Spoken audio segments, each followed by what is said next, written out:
Welcome student, आप सभी का स्वागत है द ऑनलाइन गुरु में। मैं हूं सुनील शर्मा।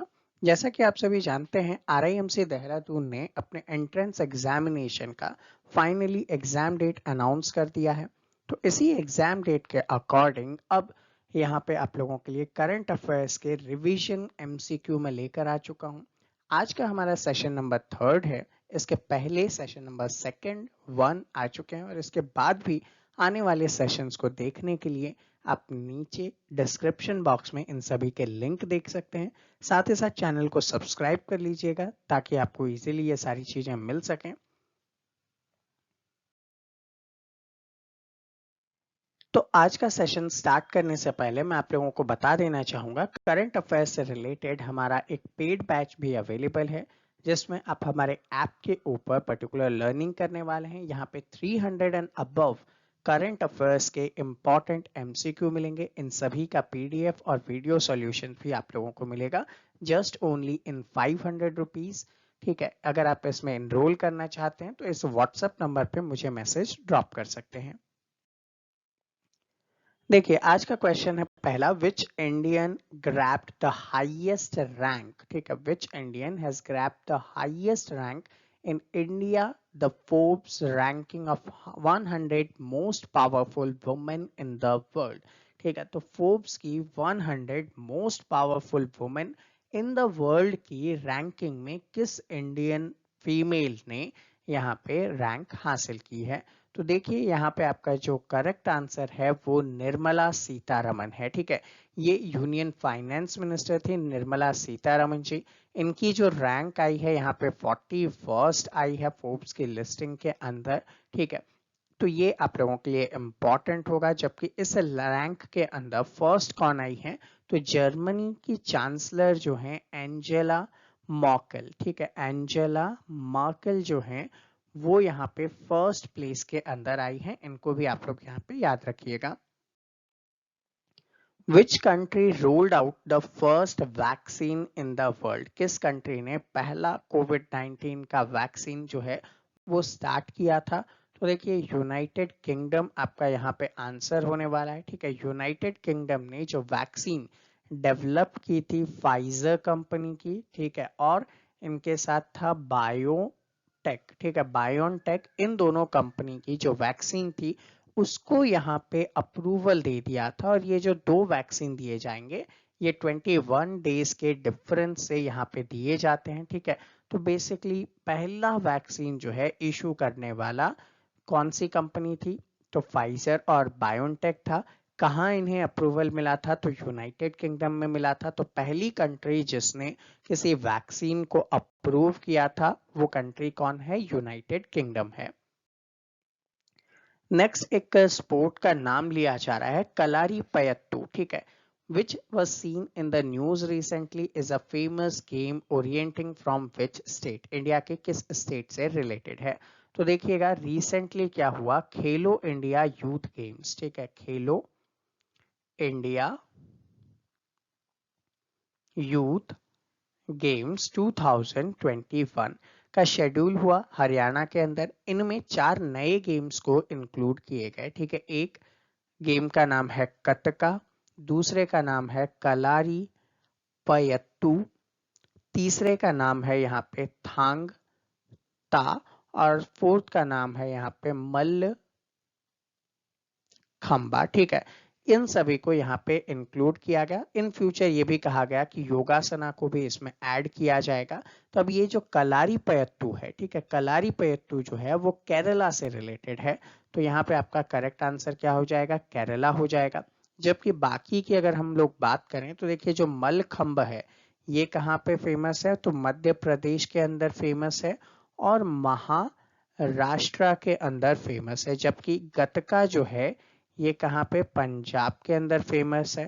ठीक है, जबकि थांग ता जो है ये मणिपुर के अंदर फेमस इंपॉर्टेंट स्पोर्ट्स के रूप में जाना जाता है। तो इन सभी को आप लोग यहाँ पे याद रखिएगा।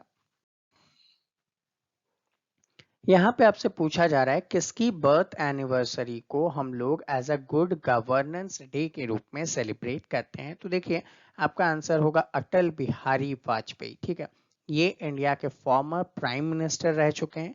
इनके बर्थडे को यहाँ पे गुड गवर्नेंस डे के रूप में हम लोग सेलिब्रेट करते हैं। आपसे क्वेश्चन पूछता हूं मैं, नीचे कमेंट करके आप लोग बताइएगा कि अटल बिहारी वाजपेयी का जो बर्थ डेट है वो क्या है। ठीक है, तो नीचे कमेंट करके बताइए, देखते हैं आप में से कितनों को करेक्ट आंसर पता है।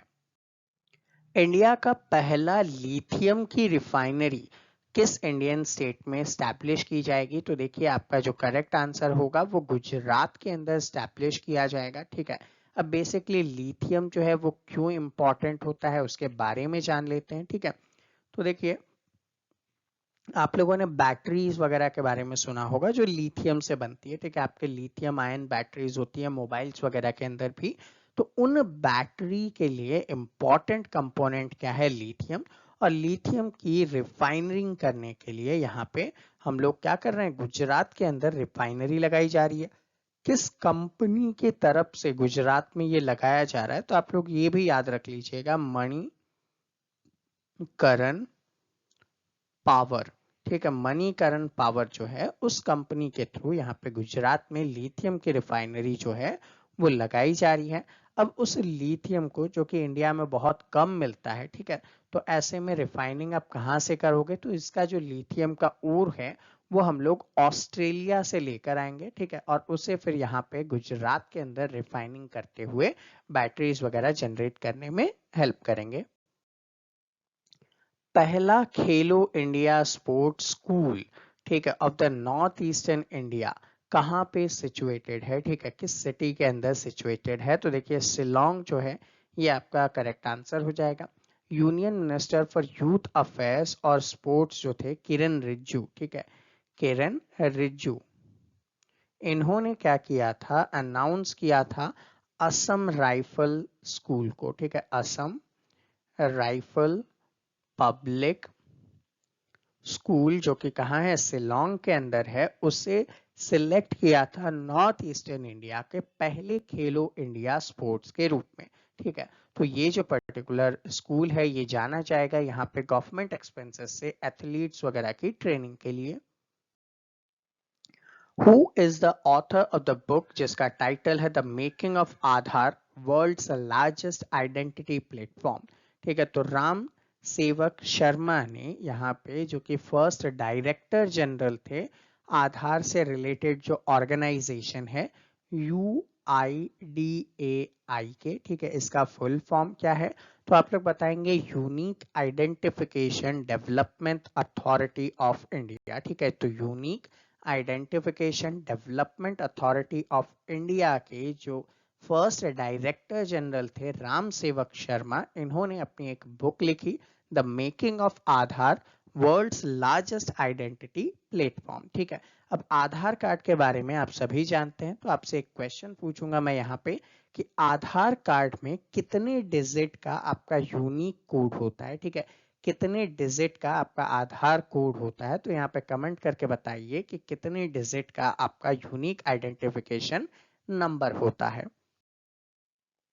Vaccination against which disease was conducted recently as a national vaccination day? ठीक है, तो यहाँ पे जो पोलियो है, ठीक है, पोलियो डिजीज, पोलियो मेलाइटिस के नाम से हम लोग जानते हैं, तो पोलियो नेशनल इम्यूनाइजेशन डे जो था वो शेड्यूल किया गया था 31 जनवरी 2021 से। अराउंड 89 लाख चिल्ड्रंस को यहाँ पे नेशनल पोलियो इम्यूनाइजेशन ड्राइव के थ्रू जो पोलियो का वैक्सीन है वो अवेलेबल किया गया था। ठीक है, आप लोग जानते हैं पोलियो के दो टाइप के वैक्सीन हैं, एक तो IPV है और एक दूसरा OPV है। ठीक है, इंजेक्टेबल पोलियो वैक्सीन और ओरल पोलियो वैक्सीन। ठीक है, तो यहाँ पे आपसे पूछना चाहूंगा कि IPV को किसने डिस्कवर किया और OPV को किसने डिस्कवर किया? तो आप लोग यहाँ पे कमेंट कीजिए, मैं कमेंट के थ्रू आप लोगों के आंसर का करेक्ट यहाँ पे रिप्लाई देने वाला हूँ।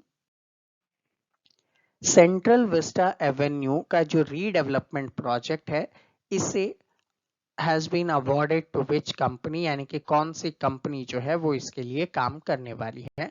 तो देखो सेंट्रल विस्टा का प्रोजेक्ट क्या है, आप लोग जानते हो कि इंडिया का जो पार्लियामेंट्री बिल्डिंग है वो बहुत पुराना हो चुका है, ठीक है, अर्थक्वेक वगैरह में नुकसान हो सकता है, तो ऐसे में उसका रीडेवलपमेंट किया जा रहा है, ठीक है, और इन फ्यूचर जो मेंबर्स हैं हमारे वो बढ़ेंगे, तो ऐसे में उससे रिलेटेड भी अरेंजमेंट वहां पे अवेलेबल हो जाए, और सारी चीजों को अवेलेबल करने के लिए एक सेंट्रल विस्टा का रीडेवलपमेंट प्रोजेक्ट रखा गया, ठीक है।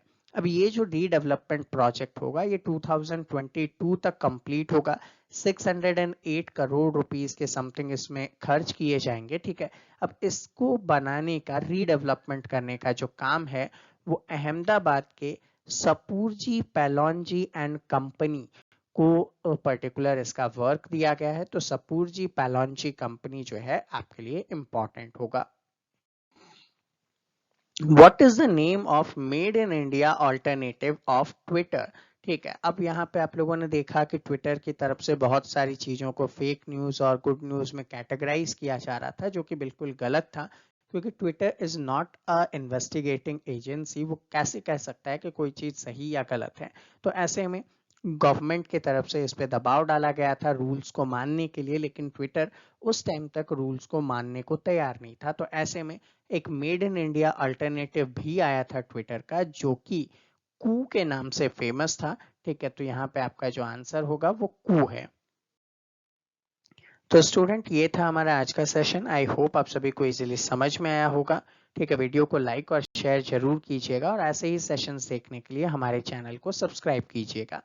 साथ ही साथ अगर आप हमारे बैच के अंदर इंक्लूड होना चाहते हैं पेड बैच में, तो आप मुझे व्हाट्सएप पे अपना मैसेज ड्रॉप कर सकते हैं 7737653468 पर। मिलेंगे आपसे अगले सेशन में, तब तक के लिए जय हिंद।